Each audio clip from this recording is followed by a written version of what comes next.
Just waiting. It's doing its live thing right now.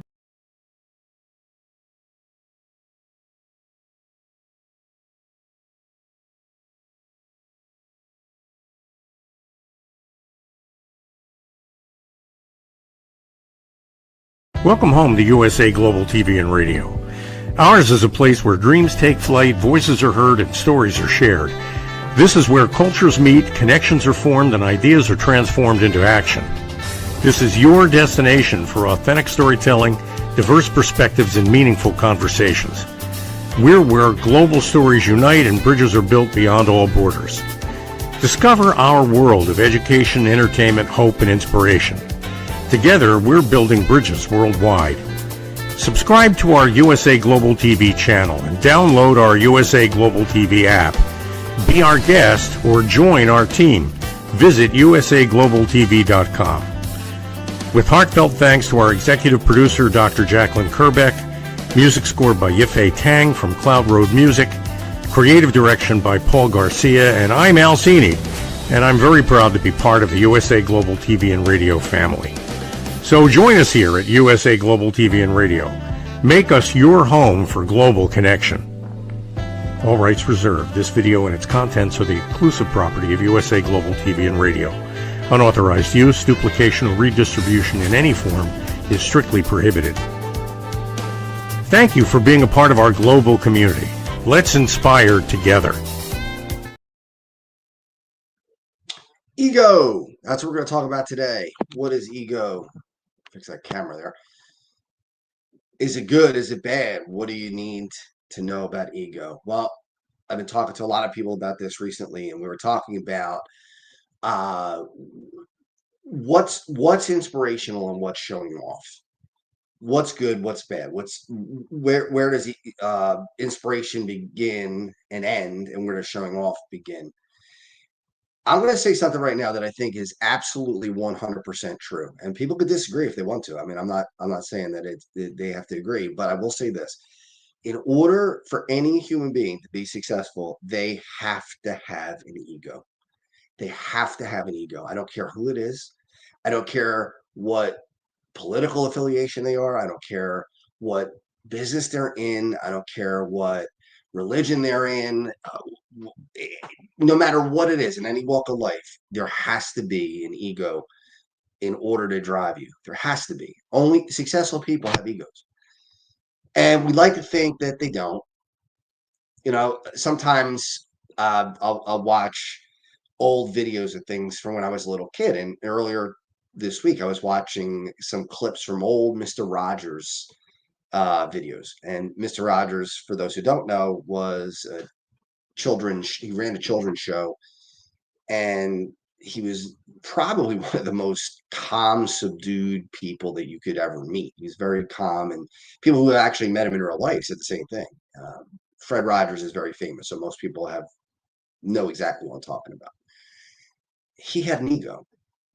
In order for him to be successful in that show, even he, who was a pastor, musician, one of the most soft-spoken people in the world. I mean, here's a fact that tells you what he's all about.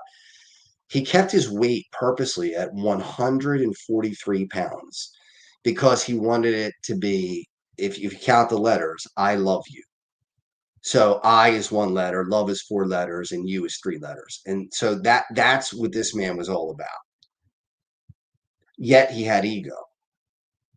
So the demonization of ego, I think, is a problem. I think that we are now conditioning ourselves and probably our kids to squelch the ego and say, well, that's showing off. If you are too proud, or don't show off anything.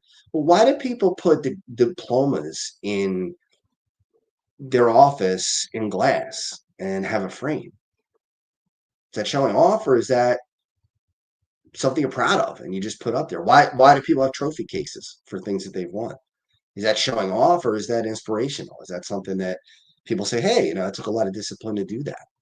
Why do people post on Facebook or YouTube channels or Instagram things that they do, things that they achieve, whether it's they got a doctorate, or they got a new job, or they graduated, or maybe their kids graduated. Maybe they're bragging. I shouldn't say that. I should say maybe they're excited about their child succeeding in something.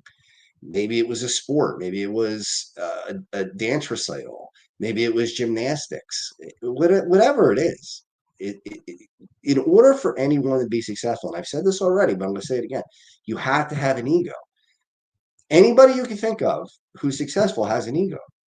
You have to be able to differentiate the difference between having an ego and becoming obnoxious with it. Nobody would know it today because now I'm 50 years old and I play hockey about 4 times a year. So I'm on the ice about 4 times a year. But 30 years ago, all right, maybe 28 years ago or whatever, I was a really good hockey player. And we had a really good team. We had a team that went undefeated in a league. It was our college team. And I led the league in scoring. I had the most goals in the league. I had the most points in the league. I was the top scorer in the entire league. And when people would talk to me about it, and they would say, aren't you excited? Aren't you proud about that? I said, yeah, I'm proud about it, but the team is winning, and that's the most important thing. Is it's a lot of fun, and I was genuine when I said that. The most important thing was that we were winning and that we were having a good time, and people were coming out to watch us play, and it was a party atmosphere almost every night. Now, that doesn't mean I didn't go home thinking, wow, I'm leading this league in scoring. My ego was fed by that, of course. How could it not be? In the championship game, 2 game, we had a series. It was a best of 3, so it was a really short series, and you had to pull it out. And we were losing the first game, and I set up somebody for a goal. I made a pass in front, and one of our defensemen scored with, I don't know how many seconds left, maybe 6 seconds to tie it. And then we went into overtime. And with 12 seconds left in overtime, I scored to win it. The next night, I scored the first goal of the game. And then I scored the winning goal with just a few minutes left, a minute and a half left. And, people were saying, hey, aren't you proud of what you did? And I said, yeah, I am. And I was. But did I laud it over my teammates? Did I when we lifted up the trophy to celebrate, did I say, well, guys, the only reason why you're champions is because I did it. I scored the goals. I'm the one who did it. It got it all done. Of course not. We celebrated as a team because I didn't score by myself. I didn't play 1-on-5. I played 5-on-5. So my teammates, whether they were the ones who put the puck in the net or whether I was the one who put the puck in the net, somebody had to pass it up to me. Somebody had to be back on defense in case I got stripped of the puck. So the goaltender had to keep making saves. Sean, our goalie, he was great goalie, good friend, still in touch. But my point is that, I had an ego going into the championship, going into those 3 games. I said to myself, you're the best player in this league, and you are going to help this team win a championship. That's not showing off. That's having an ego. There's nothing wrong with it. It's super healthy. When it becomes showing off is, again, when you laud it over people, when you go out to people and you tell people, I lead the league in scoring. I'm the scoring champion. I have the most goals. Nobody has as many goals as I do. I'm the best player in this league. That's when you're showing off. That's when you're showing off. And that, I see people all the time who are inspirational to me. I have friends, and this is always, it seems to be with the physical stuff more than anything else. When people post stuff about their physical successes, and I'm talking about things like weightlifting, bodybuilding, that type of thing, there's an automatic perception that they're vain, that they are doing that because they need validation. Well, let me break the news to everybody. Yeah, everybody needs validation. This is not a new concept. And it's not bad to need validation. That's human. So this idea that, you do things for validation. Well, maybe that's part of the reason. That's not the only reason why you do things. But if that's part of the reason, why is that bad? What is wrong with that? We have to ask ourselves, why do we demonize people? Why do we look down on them? Why do we think, oh, look, they're showing off again? because they're proud of something that they did. I have a friend, Andrew. I'm not going to use his last name, but Andrew's a little bit older than me. In his probably early or mid 50s, probably, maybe late 50s. I don't know. And I see Andrew post fairly, I wouldn't say every day, certainly not every week, but every couple of weeks, maybe he'll post himself in the gym, and he's in unbelievable shape. He is lifting weights, fantastic build, lifts very heavy weight, especially for being over 50. But even if he was 20, it would be impressive. And I don't look down on that and say, oh, he's showing off. He's showing how much he can lift. He's showing how strong he is. He's showing how muscular he is. Quite the opposite. I look at him and say, man, he is really doing a great job. He looks great. Inspires me to want to go to the gym. Now, I can't right now because I have a back injury, but from a car accident. But I love the gym. I've been going to the gym since I was 16. I'm 50 now. So that's a long amount of time, 34 years of doing it, and I'm missing it. I can't wait till I'm healthy and back and ready to go. But why? If I look at Andrew and I say that impresses me, and I'll write to him. I'll say, hey, Andrew, just a great job. And I do that to a lot of friends when I see them post stuff on Facebook. But I get a lot of pushback. I'm not going to pretend that I'm not well built. I am. And the reason why I am is because I earned it. It didn't just happen. I didn't wake up and all of a sudden become muscular. I didn't get into great shape. Oh, hi. Abel, I think is the name. Hi, welcome. Good to have you on the show, or joining in the show.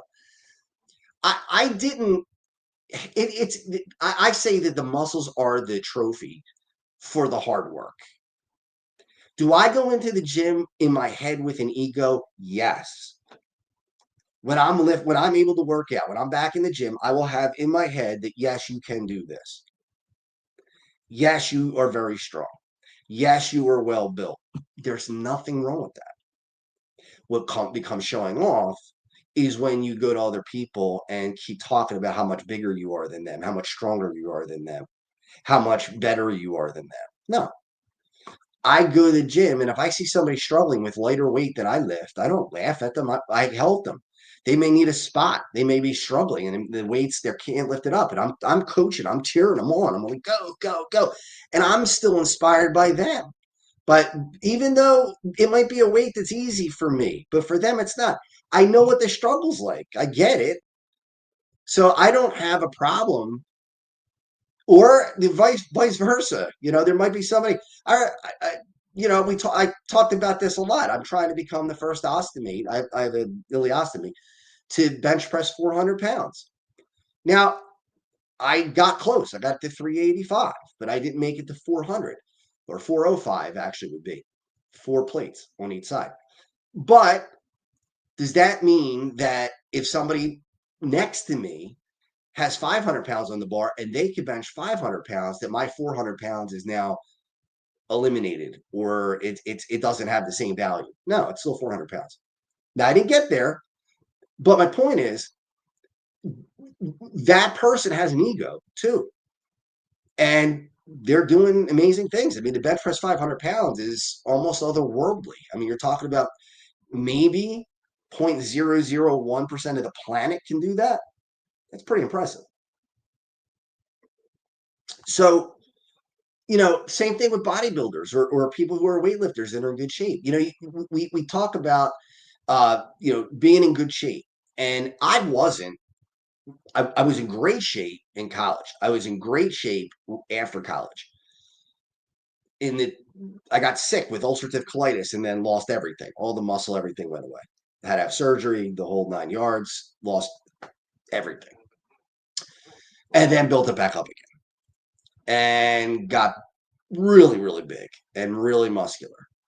And yeah, I put some pictures up on Facebook. I posed on Facebook.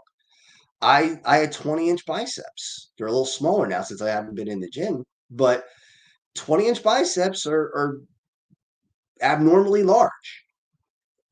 Again, that's a fact. That's not me saying, oh, look at me, I have 20-inch arms. I earned that. And I was proud of it and am proud of it. And I don't think it was showing off to do that. Now, here's the other part of it. In 2023, I went through a horrible depression up until really this year. And now I'm doing great mentally, feeling fantastic. But I lost all the muscle in 2023, shot up to 252 pounds of pure fat. My waist went from a 36 to a 42, I think. My heart rate was terrible. It was my resting heart rate was 108. My blood pressure was a ridiculous 156 over 100 or 99 or something like that. And nothing was going right. Cholesterol off the charts. Everything ridiculous. So I had a choice. I could either continue going down that road and probably not see 60, or now at 50, maybe I was 48 at the time, so maybe I wouldn't have even seen 50. Or I could say, you know what, I'm not going to let the depression destroy my entire body. So I went and I personally, myself, through a ton of research and what I've learned over the years, put myself through an exhaustive and very difficult training regimen and meal plan. And I lost 52 pounds in 9 months. Was I proud of that? You bet I was. You bet I was, because I knew the work that it took to get there. It wasn't the losing the weight that made me so proud. It was the fact that I stuck to it, the fact that I had the discipline to pull that off. You know what it was like to hear doctors say, how in the world did you do this? I've never seen a patient do this before. Your blood pressure is now great. Your blood work looks fantastic. You are in phenomenal shape. How did this happen? Because you weren't 9 months ago. Where did this come from? Yeah, I mean, of course it fed my ego and it made me want to do more. It made me more excited. And then when I posted stuff on Facebook, I posted the before and after. That wasn't, yeah, I wanted people to recognize it. There's nothing wrong with that. There's nothing wrong with that. But mainly I was saying to people, if I could do it, you could do it. It wasn't just, I have some magic trick. It's very simple. You know, when you watch these commercials and they tell you to take all this different stuff and all these things that will help you, and it comes down to two things. It comes down to diet, well, three things: diet, exercise, and rest. Those are the three things. That's it. There's no magic pill. There's none of this stuff. Even if you took steroids, you still have to go to the gym to build the muscle. You can't lay in bed and pump steroids into your body and all of a sudden become Arnold Schwarzenegger. It doesn't work that way. Now, I do not suggest you using steroids. I have never used steroids. But I can tell you that there is no, even people who do steroids, there's work involved. There's work involved. Now, do I agree with that they use them? No, I don't. Do I think it's cheating? I absolutely think it's cheating. Without a doubt, it's cheating. But I still can recognize the work. So every once in a while, I'll show pictures of my body on Facebook or Instagram, and I'll get some people who are really impressed, and I'll get some people who give me kickback and say, "Oh, look, he's showing off again. He's trying to show his body, you know." Or why is that a bad thing? Why is that any different than me showing my master's degree in education? I mean, is that different? Now, granted, I will tell you this straight out, and you probably won't hear this from most people, but most people in a gym are there because they had or have some sort of insecurity. That's exactly how I started. I was small. People made fun of the size of my chest, how I had no chest at all, no chest muscles, very weak. Bench press maybe 85 pounds, maybe 80 pounds. I mean, very, very, I was same height, 5'9", and I weighed about 120 pounds, just very, very small. And if you look at most people who are in a gym, that's where they come from. Most of the people who are gigantic that just can't get big enough, it came from some sort of insecurity from early in life. It just does. And then the battle becomes trying to squelch that a little bit, being proud of what you've done and being proud of what you are, but not letting that be the definition of who you are, that you're not just a strong person with a nice build. But I will tell you, and it's true, if you go into any gym, the bigger you see people, usually it's because they have some sort of, or had at one time, whether they still have it or not, I don't know. You'd have to ask them, but some sort of insecurity because they compensated for that by going to the gym. And I did the same thing. I did the same thing. I didn't like being called small. I didn't like getting knocked around when I played hockey. I didn't like, being intimidated by bigger and stronger guys. I just didn't like it. I wanted to be the other guy. I wanted to be the one who could be tough and who could be strong. And I worked hard for it. I did it alone. I bought the weights and worked out them by myself. I didn't want to go to a gym. I didn't want to be with anybody. I didn't want to be ridiculed. I did it all by myself. And then when I got bigger and stronger, I started going to a gym with other people because I felt like I was adequate enough to do that. My point is, you could take that for what it is. You could say, wow, that's inspirational. He did something that was difficult. He took something that mentally was difficult for him. Physically, he wasn't strong and didn't feel strong. And he turned it around, and it helped him get confidence, and it helped him get stronger physically. Or he could say, what a show off. He likes to flex, and that's his thing. The muscles are the trophy. It's not the muscles aren't what's the biggest thing. They're the payoff. They're the trophy. It's the hard work that went into it. It's the getting up in the morning or staying up late, or it's the extra pain that you go through. People ask you questions. Why? Why? Why do you do it? Now you're 50, almost 51. Next month I'll be 51. Why do you bother? I remember my grandfather. He said, why do you want to bench press 400 pounds? Why do you need to? I don't need to, I told him. I want to. Why do people climb Mount Everest? Why do people run and bike and swim in triathlons? Why do people do anything they do? Why do people skydive? Why do people do anything? Because that's what makes them feel good. That feeds their ego, that they conquered something that they wanted to conquer. And then when they conquer it, they want to get validation that they conquered it. Why are we telling people that that's no good, that's a bad thing? Again, if you use it as a way to laud yourself over other people and tell people that they're lesser than you, yeah, then you're showing off. Then that's a definite negative. Nobody wants to hear that.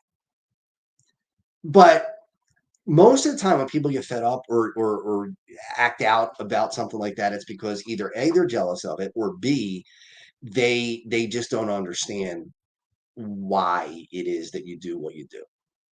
It's just that simple.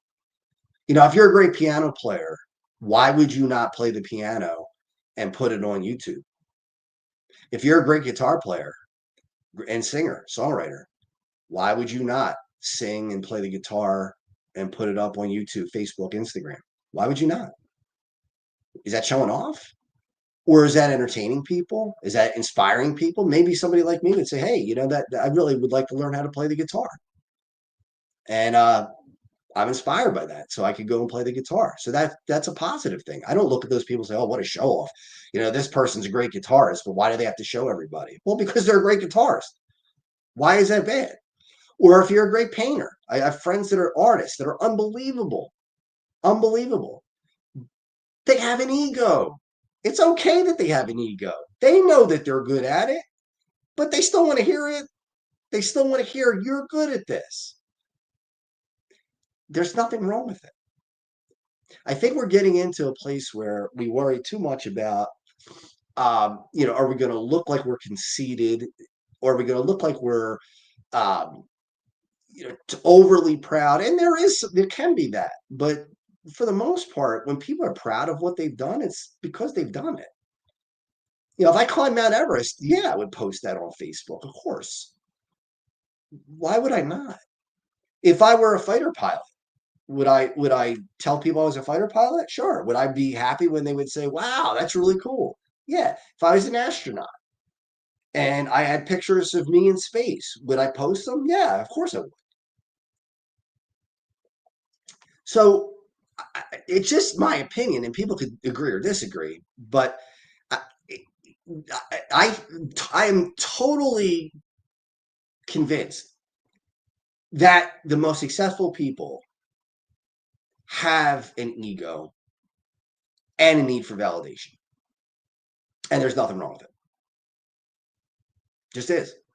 If you want to be president of the United States, again, don't care what side you're on, Democrat, Republican, whatever.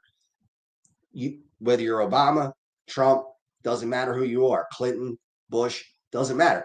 All of them had to have an ego to succeed to the level that they succeeded. You will not make it if you don't have an ego. When you lay down in bed or you look at yourself in the mirror, you have to say, I can conquer this. I have the ability to do this. If you can't say that, you are not going to be successful. You're just not, because you're not convinced. And anybody who says, I don't need validation from other people. I feel good about myself no matter what. That's not true. It's not. It's not human. It's not human. Humans like to know that they did a good job. I mean, you just look at kids. I'm doing substitute teaching right now. And what do kids respond to? Kids respond to validation. Now, especially, I teach a lot of kids in special ed. And when they do something really well, I get excited for them and I tell them what a great job they did. And I give them a high five or a fist bump or whatever. And they smile, they get excited, and they feel good about themselves. And that's a good thing. That makes them want to do it more. That makes them want to fight harder. It makes them feel better about themselves. Maybe I'm not so different. Maybe I can learn things that I didn't think I could learn. Maybe people do see me differently than I see myself. Maybe that's what goes through their head. I don't know. I'm not going to grill a kindergartner on what they're thinking, but you can see in their face when you give them a sticker or you give them some kind of a treat or you give them a high five and tell them how wonderful they are. You could see it. Adults aren't any different. We think we are. Yeah, I love it when people say, I don't care what anybody thinks about me. I'm just going to do it. Sure you do. Sure you do. Do you really want to be alone? Do you really want to not have friends? Do you really want to be somebody who's ostracized because you don't care what other people think? That's not true. Unless it's a very rare person. I would say probably well over 99% of people, 99.999, have the need to have other people around them, have the need for validation. It's just human. It's just human. So my point, my goal in this show is, you're going to get a lot of blowback if you try to. Let me just say this one thing first. The biggest mistake I've ever made as a business person is the fact that I was not able to talk about myself and sell myself well enough to build my business and make it bigger than it was. I grew a business from nothing to a six-figure business. Great. But I wanted it to grow more. And the biggest problem I had was when people came up to me and they would ask me about my business, I felt ashamed talking about my success. I didn't want to say I'm success because I thought, oh, they're going to think I'm showing off. They're going to think I'm trying to be conceited. And that was a huge mistake because if I had done that, maybe this business would have grown even more. Maybe they would have said, wow, this guy really has a lot of stuff to offer. Maybe we'll hire him. But instead, they probably walked away and were like, okay, that he's a corporate trader. And that's it. There was no other, they couldn't take anything else away from it than just what I did. It probably cost me the business, actually, because the business is slowly starting to fade away. And I'm going to have to find another route to, get back on my feet as far as financially. But I regret that now. But I'm not going to let it bother me in the future. I am going to tell people what I do and what skills I have and what I'm able to accomplish. If you don't, who's going to advocate for you?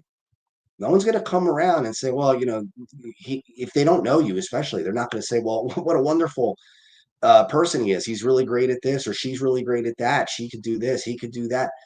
They don't know that. You got to tell them. You go into a job interview and you say, well, I work and I go in 9 to 5 and that's what I do. You're not going to get that job. You better be tooting your own horn in that interview, because if you're not, you're going to walk out and somebody else is going to get that job, because I guarantee you somebody else is going to toot their own horn. They're going to walk in and they're going to be confident and they're going to say, this is what I can do. This is what I have done and I will do for you. And if they do that, they're going to be successful. That's part of the ego. That's part of the ego. So when Andrew lifts weights and shows us that in your 50s, you could still be in great shape, that's not showing off. That's inspiration.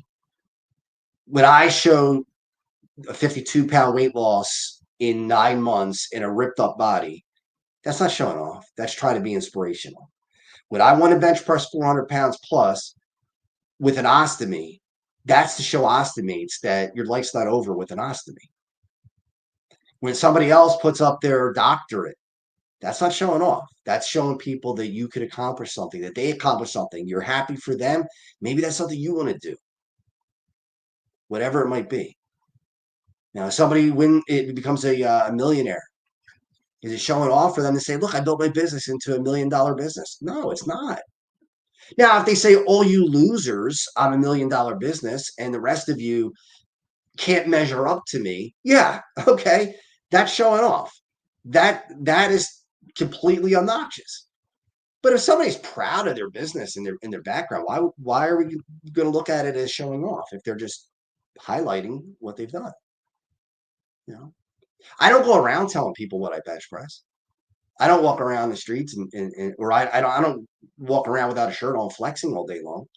But every once in a while, I'll go on Facebook. I see friends do it all the time too, and look, I'm inspired by it. When I see guys my age, 50 plus, or even guys in their 30s that were overweight or underweight or whatever, and they look fantastic. Women who work out and have great bodies because they really worked. It's not about just the aesthetics. It's about the discipline, the power that it took, the determination that it took to get there.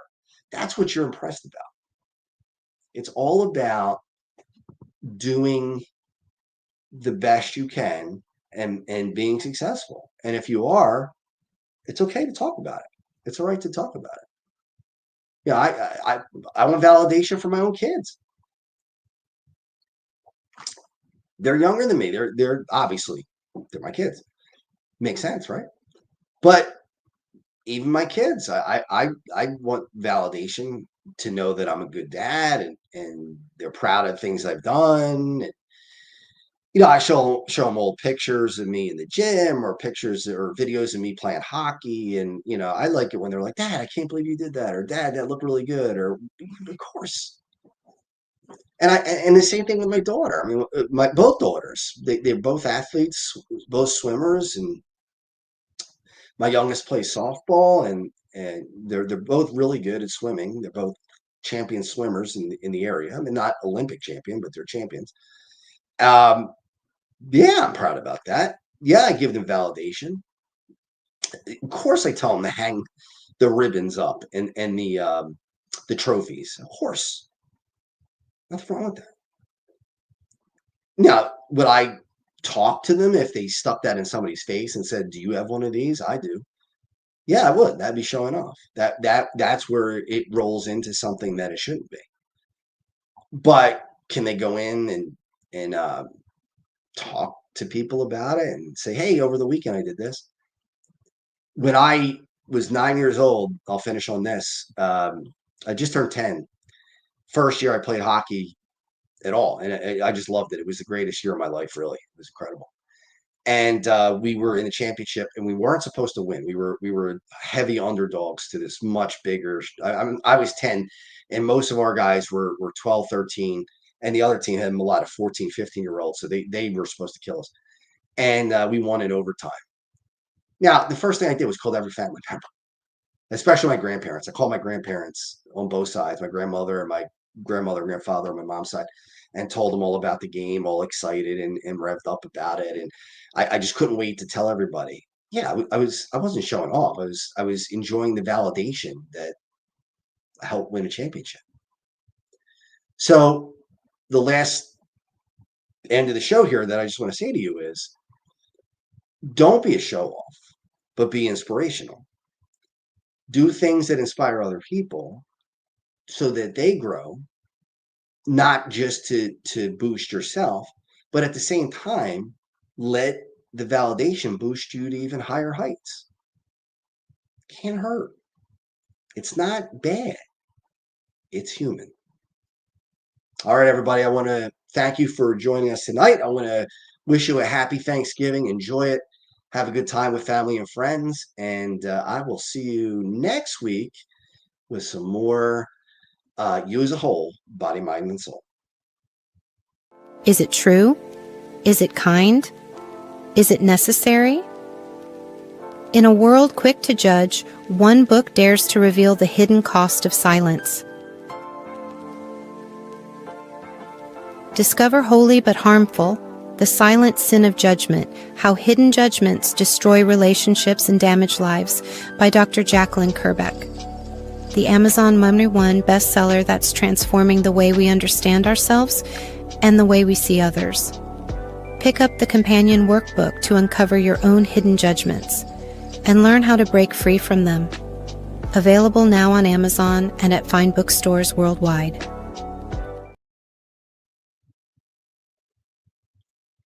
Every woman carries a story of strength, of purpose, of light. Through her courage, the world is transformed. Through her grace, generations are inspired. This is Iconic Women. Within Every Woman Lives a Goddess, a celebration of brilliance, beauty, and empowerment. Join us every Wednesday at 11 a.m. New York, 4 p.m. London time, only here on USA, Global TVR, and radio. Featuring the iconic Dr. Jacqueline Kerbeck, honoring voices that shine across the world. Subscribe to our YouTube channels, USA Global TV and Dr. Jacqueline Kerbeck, to watch and engage with all our content. World-class education, entertainment, hope, and inspiration. USA Global TV and Radio proudly presents Tracy Cram Perkins, a dementia caregiving survivor teaching how to balance care with peace of mind. #1 resource for dementia caregivers. It's the book Dementia Home Care: How to Prepare Before, During, and After. Over 17,000 copies sold of this must-have guide. And now a testimonial from Tracy Smith. If I was to describe this book to someone who is going through a similar situation, I would underscore how important it is to have some sort of a tool or a guidebook to help you through certain stages. And there's so many, it's such an unknown topic to the average person. And to have this as a reference is essential. It's going to help you get through it personally, as well as help your loved one manage. To learn more, go to TracyCramPerkins.com. Tracy Cram Perkins is an award-winning author. She's also the host of Dementia Home Care television show. Watch it here on USA Global TV and Radio.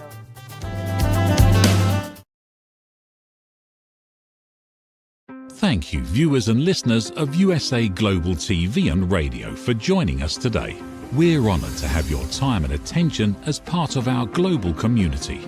At USA Global TV and Radio, we believe in the power of authentic conversations, meaningful connections, and creating a world of possibilities together. Want to be part of something bigger? Join our team of elevated listeners at usaglobaltv.com, a space where your voice matters and your ability to listen transforms relationships. Stay connected with us across all our platforms for thought-provoking discussions, expert insights, and empowering stories. Subscribe to our channels at youtube.com/c/USAGlobalTV. Follow us on social media and explore the endless opportunities we're creating for growth, learning, and inspiration. Together, we're not just broadcasting, we're building bridges and changing lives one conversation at a time. For inquiries, contact us at info@usaglobaltv.com. Music by Johnny Dyes. Produced by Executive Producer and Director Dr. Jacqueline Kerbeck. Voiceover by Mike Porter. Creative Direction by Paul Garcia. All rights reserved. Copyright 2025. Visit usaglobaltv.com to view our full terms and conditions.